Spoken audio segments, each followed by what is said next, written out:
Hi friends, Sahana form YouTube சேனலில் subscribe பண்ண எல்லோருக்கும் நன்றி. மேலும் சப்ஸ்கிரைப் பண்ணாதவங்க சகானா ஃபார்ம் யூடியூப் சேனலில் சப்ஸ்கிரைப் பண்ணிக்கோங்க. இன்றைக்கி நம்ம வீடியோவில் என்ன தலைப்பு பார்க்க போகிறோம்னா, 3 வகையான ஆட்டு இனங்கள் வளர்ப்பில் எந்த ஆட்டினம் சிறந்தது. அதாவது எப்படின்னு பார்த்துக்கிட்டிங்கன்னா, நம்ம ஒரு 3 வகையான ஆட்டினங்கள் பண்ணிக்கிட்டு இருக்கோம். அதில் எது குறைந்த நாட்களில் அதிக எடையை ரீச் பண்ணுது.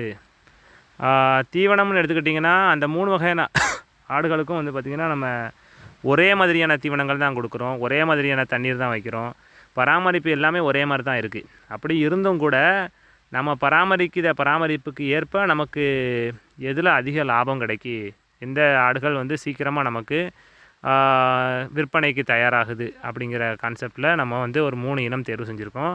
அதில் ஃபஸ்ட்டு இனம் பார்த்துக்கிட்டிங்கன்னா, நாட்டாட்டில் கன்னி, அதாவது கன்னி செலக்ட் பண்ணியிருக்கோம், கன்னி கடாயி. இதை நம்ம ஒரு வீடியோ பண்ணலாம்னு சொல்லி அதை நம்ம ஷூட் பண்ணியிருக்கோம். இப்போ நம்ம தேர்வு செஞ்சுருக்கோம் 3 வகையான கிடாக்கள். ரெண்டாவது பார்த்திங்கன்னா ஒயிட் பீட்டல் இந்த கடாயி, அடுத்த ஃபைனலாக தலைச்சேரி. இந்த 3 வகையான கிடாய்களை நம்ம தேர்வு செஞ்சுருக்கோம். அந்த அடிப்படையில் நம்ம பொதுவாக ஆடு வளர்ப்பு எடுத்துக்கிட்டிங்கன்னா, அந்த ஆட்டு வளர்ப்பில் அது ஃபைனலாக அந்த ஆட்டோட இது போகிறது கடைசியாக அதனுடைய என்னதான் நம்ம வளர்த்தாலும் கடைசியாக அது இறைச்சியோட தேவைக்காக தான் அது போகுது. முழுக்க ஆடு வளர்ப்பு என்பது இறைச்சி தேவையை பூர்த்தி செய்வதற்காண்டி தான். அந்த அடிப்படையில் நம்ம பராமரிப்புக்கு குறைந்த செலவில் குறுகிய நாட்களில் எந்த ஆடுகள் சீக்கிரம் வளர்ச்சி அடைஞ்சு நமக்கு விற்பனைக்கு தயாராகுது அப்படிங்கிறத பற்றி நம்ம இந்த வீடியோவில் பார்க்கலாம்.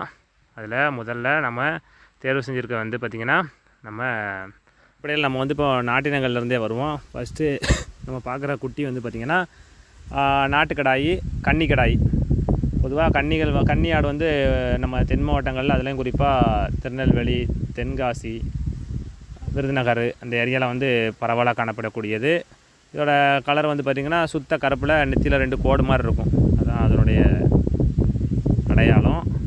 இது பார்த்துக்கிட்டிங்கன்னா நம்மகிட்ட பிறந்து கிட்டத்தட்ட 16 மாதம் ஆச்சு. 16 மாதத்தில் நம்ம கன்னிக்கடாயோட வெயிட் பார்த்துக்கிட்டிங்கன்னா 27 கிலோ தான் ரீச் பண்ணியிருக்கு. இவ்வளோக்கும் தீவனத்துலையோ அதோடைய சாப்பாட்டில் தீவனங்களில் எந்த பிரச்சனையும் கிடையாது. எல்லாமே நல்லா சாப்பிடுவோம், திங்குதலை பற்றி பிரச்சனை கிடையாது. அப்படி இருந்தும் கூட அதால் 16 மாதத்தில் 27 கிலோ தான் ரீச் பண்ண முடிஞ்சிருக்கு. அதே டைமில் நம்ம தலைச்சேரி கடாயை எடுத்துக்கிட்டோம்னு வச்சுக்கோன்னா, இதுக்கு கிட்டத்தட்ட 14வது மாதம் நடக்கு. 13 மாதம் முடிஞ்சிருச்சு. இது